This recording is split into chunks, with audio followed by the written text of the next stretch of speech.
معزز سامعین جمع،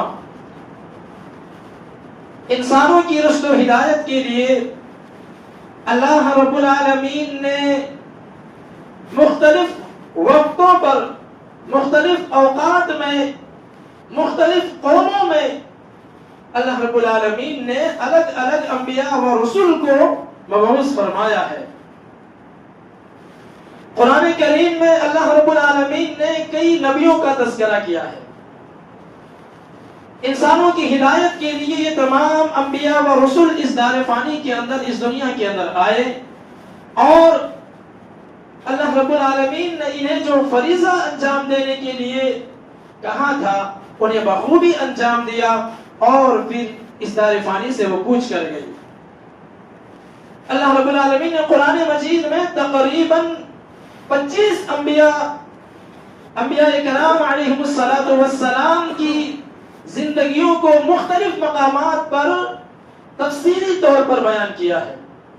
انہی میں سے ایک عظیم نام، ایک کافر و مشرک باپ کا موحد بیٹا، ایک مشرک قوم کے سامنے تنے تنہا کھڑا نوجوان، ایک ظالم و جابر بادشاہ کے سامنے سینہ تان کر کھڑا ہونے والا حق کو مجاہد، باطل کی دلیلوں کو پاس پاس کر دینے والا مناظر، اور وقت اور حالات کی مصلحتوں کو نظر رکھنے والا داعی و مبلغ،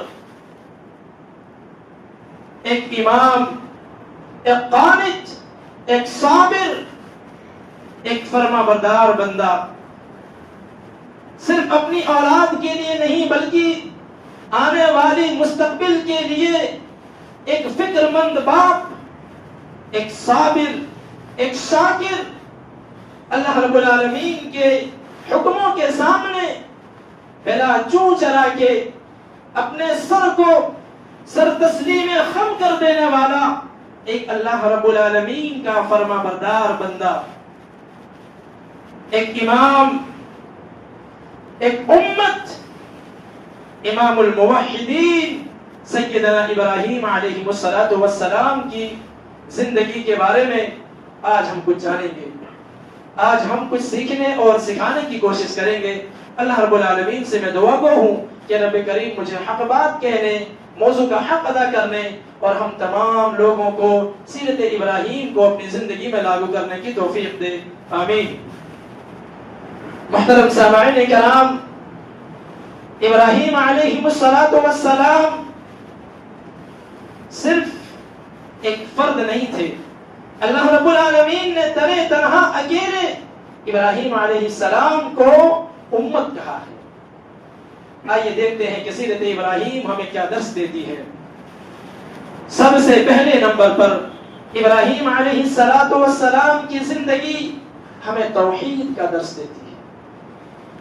ابراہیم علیہ السلام ایک ایسے گھرانے میں پیدا ہوئے جہاں شرک کا بازار صرف گرم نہیں تھا، بلکہ ابراہیم علیہ السلام کا خود باپ بت فروش تھا، بتوں کو بناتا تھا، بتوں کو بیچتا تھا۔ وہاں سے ابراہیم علیہ السلام نے اپنی دعوت کی شروعات کی،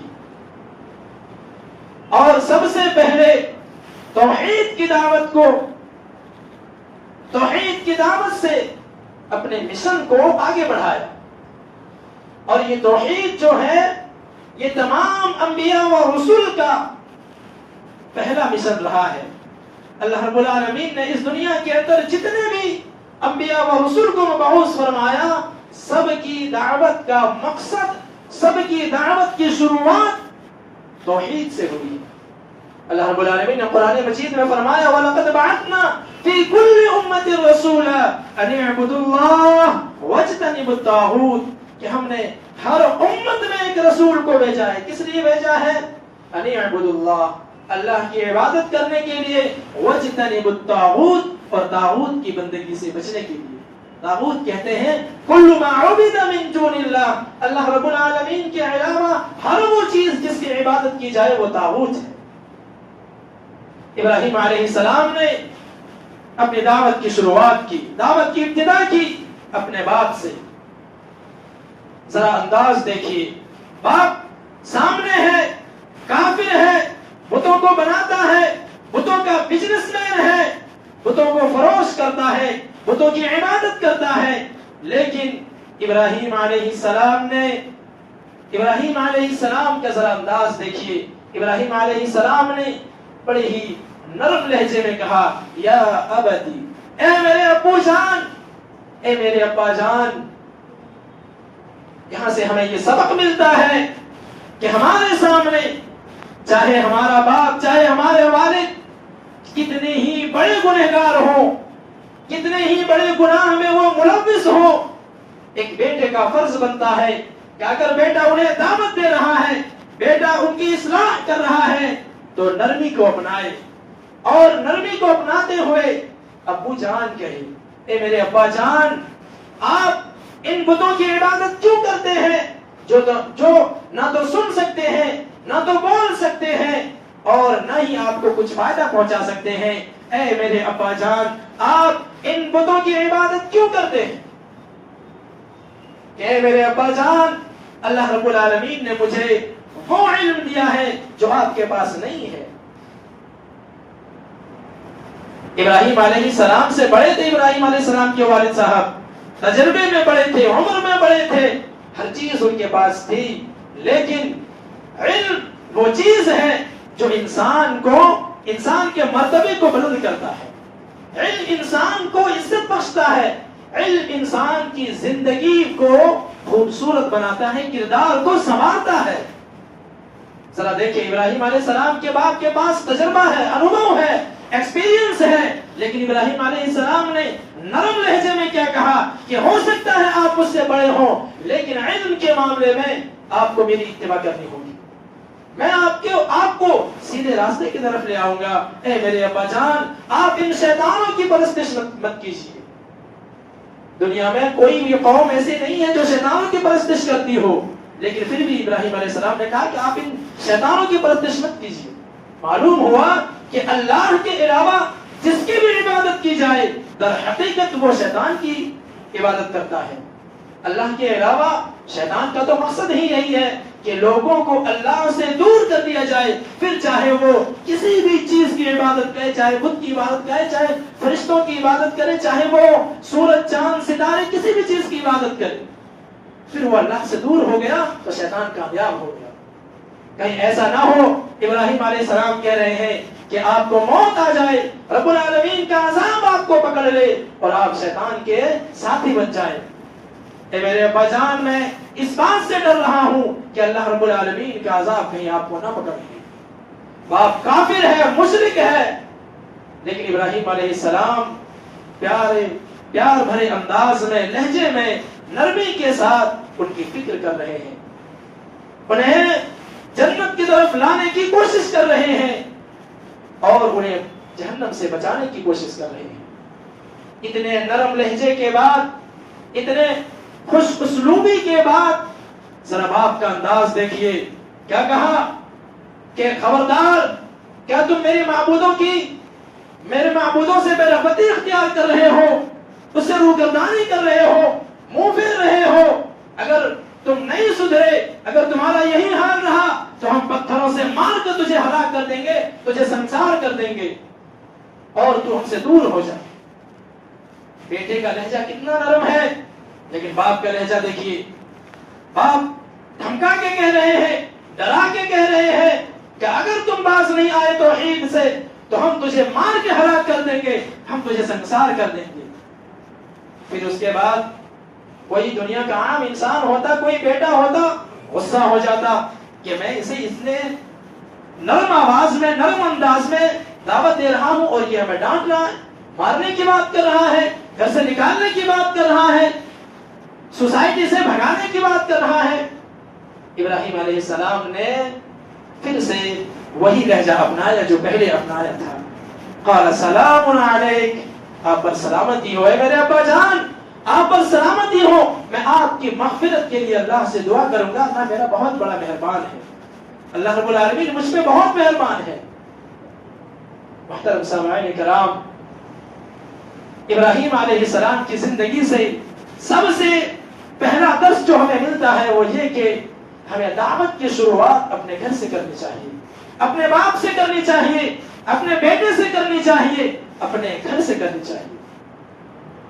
قرآن بھی اس چیز کی دعوت دیتا ہے، قُوا أَنفُسَكُمْ وَأَهْلِيكُمْ نَارًا، سب سے پہلے خود کو جہنم کی آگ سے بچاؤ، پھر اس کے بعد اپنے اہل و عیال کو جہنم کی آگ سے بچاؤ۔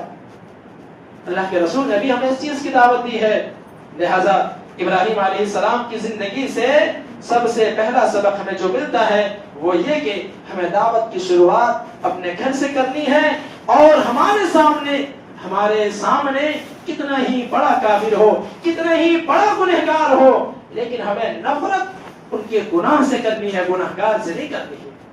ہمیں نفرت ان کے اعمال سے کرنی ہے، ہمیں ذات سے نفرت نہیں کرنی ہے، ذات سے محبت ہونی چاہیے، فکر ہونی چاہیے کہ یہ ہمارا بھائی جو گمراہ ہے، ہمیں اس کی فکر ہے کہ ہم اسے کھینچ کر کے اللہ کی طرف لائے، ہم اسے اللہ رب العالمین سے جوڑے، یہ فکر ہونی چاہیے ہر ایک داعی کو، ہر ایک مبلغ کو۔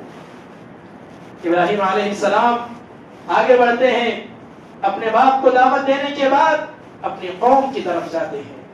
وہ قوم جو بتوں کو خریدتی ہے، وہ قوم جو بتوں کی پرستش کر رہی ہے، وہ قوم جو صرف بتوں کی نہیں، ستاروں کی، سورج کی، چاند کی، نہ جانے کن کن کی عبادتوں میں ملوث ہے، اس قوم کے سامنے ایک اکیلا تنہا نوجوان کھڑا ہوتا ہے اور اپنی ہمت کو دکھاتا ہے، قوم کو کہتا ہے تم ایسی چیزوں کی عبادت کیوں کرتے ہو جو نہ کھا سکتے ہیں، نہ پی سکتے ہیں، نہ تمہیں نفع نقصان پہنچا سکتے ہیں، ایسی چیزوں کی عبادت تم کیوں کرتے ہو؟ قوم کا جواب آیا، قالوا بل وجدنا آباءنا كذلك يفعلون، ہم نے اپنے باپ داداؤں کو ایسے ہی کرتے ہوئے پایا، لہذا ہم بھی ایسے ہی کر رہے ہیں۔ ابراہیم علیہ السلام نے جو کہا اس کا مفہوم یہ ہے کہ کہا کہ تم اور تمہارے باپ دادا یہ دونوں گمراہ ہیں۔ قوم کو یہ بات سمجھ میں نہیں آئی، قوم نے شکایت لگائی، قوم دل بلا اٹھی، ابراہیم علیہ السلام لوگوں کی نظر میں آ گئے۔ ایک دن جب سارے لوگ اپنے یہاں میلے میں مشغول رہتے ہیں، ابراہیم علیہ السلام جاتے ہیں اور جتنے بت رکھے ہوئے تھے سارے کے سارے بتوں کو توڑ ڈالتے ہیں اور ایک بڑے والے کو چھوڑ دیتے ہیں۔ اور جب قوم واپس آتی ہے وہ کہتی ہے یہ ہمارے معبودوں کے ساتھ یہ کس نے کیا؟ لوگ جواب دیتے ہیں کہ ایک نوجوان کو ہم جانتے ہیں جو ان کو برا بھلا کہتا ہے، ان کو پیش کیا جاتا ہے۔ ابراہیم علیہ السلام آتے ہیں، ان سے پوچھا جاتا ہے أَأَنْتَ فَعَلْتَ هَذَا بِآلِهَتِنَا يَا إِبْرَاهِيمُ، اے ابراہیم ہمارے معبودوں کے ساتھ کیا یہ تم نے کیا ہے؟ اب ابراہیم علیہ السلام ایک بہترین مناظر تھے، ذرا دیکھیے ایک مناظر کا جواب کیسا ہونا چاہیے۔ ابراہیم علیہ السلام نے یہ نہیں کہا کہ میں نے توڑا ہے، ابراہیم علیہ السلام نے کہا کہ ان کے بڑے نے کیا ہے۔ ابراہیم علیہ السلام جھوٹ نہیں بول رہے، بلکہ یہ ایک مناظر کا انداز ہوتا ہے کہ انہی کی بات سے، انہی کے عمل سے ان کی بات کو سمجھایا جائے، ان کی بات کو غلط ثابت کیا جائے۔ ابراہیم علیہ السلام کہتے ہیں ان کو ان کے بڑے نے مارا ہے، ان کے بڑے نے توڑا ہے، اگر یقین نہیں ہوتا تو ذرا ان سے پوچھ لو۔ اب قوم پریشان، وہ کہتے ہیں کہ ابراہیم تو جانتا ہے کہ یہ بول نہیں سکتے، تو جانتا ہے کہ یہ کچھ کہہ نہیں سکتے، پھر تم ایسی باتیں کیوں کر رہے ہو؟ پھر ابراہیم علیہ السلام افسوس جتاتے ہوئے کہتے ہیں کہ مجھے افسوس ہے تم پر کہ تم ایسی چیز کی عبادت کرتے ہو جو نہ بول سکتے ہیں، نہ دیکھ سکتے ہیں، نہ کچھ چیز کو روک سکتے ہیں۔ قوم تھوڑی دیر کے لیے حیران ہو گئی، پریشان ہو گئی، لیکن پھر وہی اسی بات پہ اٹل رہے، مصر رہے، اصرار کرتے رہے۔ ابراہیم علیہ السلام کو بادشاہ کے سامنے پیش کیا جاتا ہے اور لوگوں نے مشورہ کیا یا تو قتل کر دیا جائے یا تو آگ میں جلا دیا جائے۔ ذرا دیکھیے کہ ایک نوجوان، ایک موحد، ایک پیغمبر جو لوگوں کو جہنم کی آگ سے بچانے کے لیے کوشش کر رہا ہے، دنیا والے اسے آگ میں جلانے کی بات کر رہے ہیں. یہاں سے ہمیں یہ سبق ملتا ہے کہ ہو سکتا ہے ہم کسی کے لیے بھلائی چاہیں, ہو سکتا ہے ہم کسی کے لیے اچھائی چاہیں, لیکن ادھر سے جواب وہی نہیں ملے, وہ جو ریپلائی ادھر سے آنا چاہیے ہو سکتا ہے وہ نہ ملے. اس کے باوجود بھی ہمیں اپنی دعوت پر, اپنی توحید پر, اپنی بات پر قائم رہنا ہے. ابراہیم علیہ السلام لوگوں کو جہنم کی آگ سے دور کر رہے ہیں, بچا رہے ہیں, لیکن قوم ہے, بادشاہ ہے, لوگ ہیں کہ ابراہیم علیہ السلام کو ہی جلانے میں تلے ہوئے ہیں. پھر کیا ہوتا ہے, جمع کیا جاتا ہے لکڑیاں جمع کی جاتی ہیں, آگ سلگایا جاتا ہے, اور ابراہیم علیہ السلام کو اس آگ میں کپڑے اتار کر کے پھینک دیا جاتا ہے. زمین دیکھ رہی ہوتی ہے یہ منظر, آسمان, فلک, ستارے, چرند پرند, سارے چیز, اس دنیا کی ساری چیزیں, سارے مخلوقات اس منظر کو دیکھ رہے ہوتے ہیں. ابراہیم علیہ السلام کی زبان سے اف تک نہیں نکلتا ہے, ابراہیم علیہ السلام کے ماتھے پہ بل نہیں پڑتا ہے, ابراہیم علیہ السلام کی زبان سے ایک جملہ نکلتا ہے, حسبی اللہ و نعم الوکیل, اللہ میرے لیے کافی ہے. ذرا توکل دیکھیے, آج بھی ہو جو براہیم کا ایمان پیدا آگ کر سکتی ہے, انداز گلستہ پیدا. آج بھی اگر ہمارا ایمان ابراہیم علیہ السلام کی طرح ہو جائے, ہمارا توکل, ہمارا یقین, ہمارا ٹرسٹ اللہ رب العالمین پہ نبیوں کی طرح ہو جائے, صحابہ کی طرح ہو جائے, تو آج بھی اللہ کی مدد آ سکتی ہے. ابراہیم علیہ السلام کو لوگوں نے کپڑے اتار کر کے جو پھینکا تھا, اس کا بدلہ اللہ رب العالمین قیامت کے دن یہ دے گا کہ سب سے پہلے ابراہیم علیہ السلام کو جنتی لباس پہنایا جائے گا.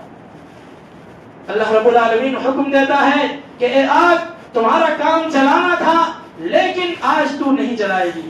اے آگ, قلنا یا نار کونی بردا وسلاما علی ابراہیم, ابراہیم پر تو سلامتی والی آگ بن جا, اتنا ٹھنڈا بھی نہیں ہو کہ میرے خلیل کو ٹھنڈی کی وجہ سے تکلیف ہو. ابراہیم علیہ السلام جب وہاں سے نکل کے آتے ہیں, قوم دیکھ کر حیران, پریشان, لیکن جب رب کی توفیق نہیں ملتی ہے تو کوئی بھی ایمان نہیں لگاتا. یہ ایک آزمائش ہے. ابراہیم علیہ السلام کی پوری زندگی آزمائشوں میں گزر گئی. جب ابراہیم علیہ السلام بچے تھے, باپ کی آزمائش سامنے آ گئی. جب ابراہیم علیہ السلام جوان ہوئے, قوم کی آزمائش آ گئی, لوگ جلانے پہ, مارنے پہ تل گئے. ابراہیم علیہ السلام جب ہجرت کر کے جانے لگے, جب ان بدبخت لوگوں سے پریشان ہو گئے, پھر ہجرت کر کے جانے لگے.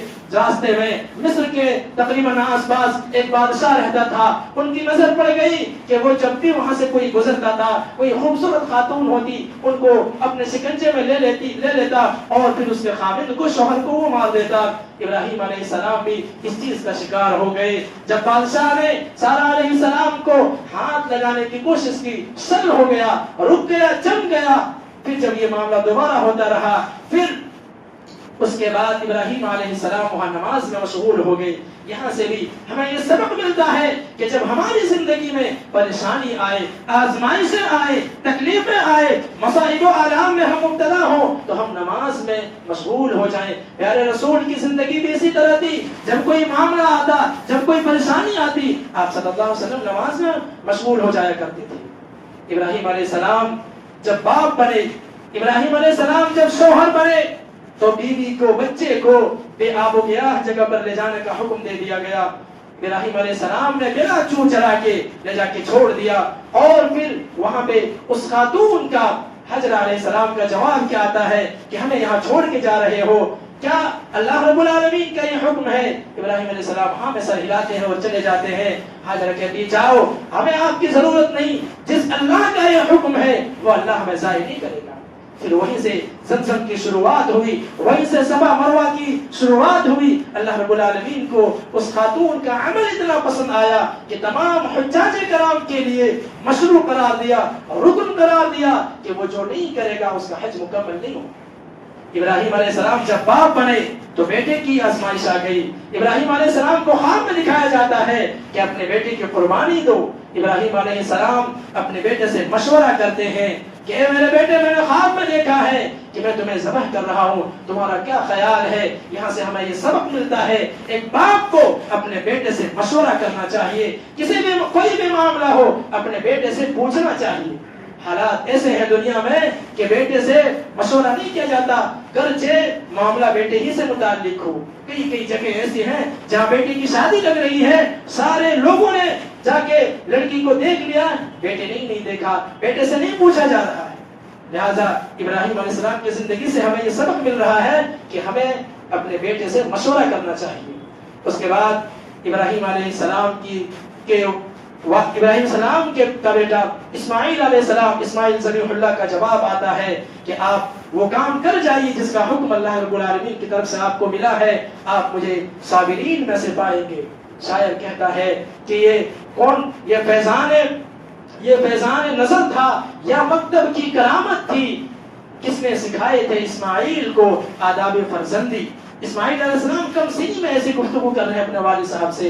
محترم سامعین کرام، وقت زیادہ ہو رہا ہے، کہنے کا مطلب یہ ہے کہ خلاصہ یہ ہے کہ ابراہیم علیہ السلام کی پوری زندگی کا خلاصہ اگر ایک جملے میں کہا جائے تو وہ توحید ہے، وہ دعوت توحید ہے، وہ کلمہ توحید ہے۔ اس کے بعد ابراہیم علیہ السلام کی پوری زندگی آزمائشوں میں گزری، لیکن کبھی بھی ابراہیم علیہ السلام نے شکوہ شکایت اپنی زبان پہ نہیں لایا، اپنے رب سے کبھی شکایت نہیں کی۔ جو بھی حکم ملتا گلا چون چرا کے سر تسلیم میں خم کر دیتے، اس کو انجام دیتے۔ لہذا ہمیں بھی چاہیے کہ ضرورت اس بات کی ہے کہ ہم ابراہیم علیہ السلام کی زندگی کو پڑھیں۔ ابراہیم علیہ السلام کی زندگی میں بے شمار اسباق چھپے ہوئے ہیں، بے شمار پیغام چھپے ہوئے ہیں، ہم پڑھ کر کے انہیں اپنی زندگی میں لاگو کرنے کی کوشش کریں۔ آخر میں رب العالمین سے دعا ہے کہ رب کریم تو ہم تمام مسلمانوں کو ابراہیم علیہ السلام کی زندگی کو پڑھنے کی توفیق دے، آمین۔ رب العالمین جب تک ہم اس دنیا میں زندہ رہیں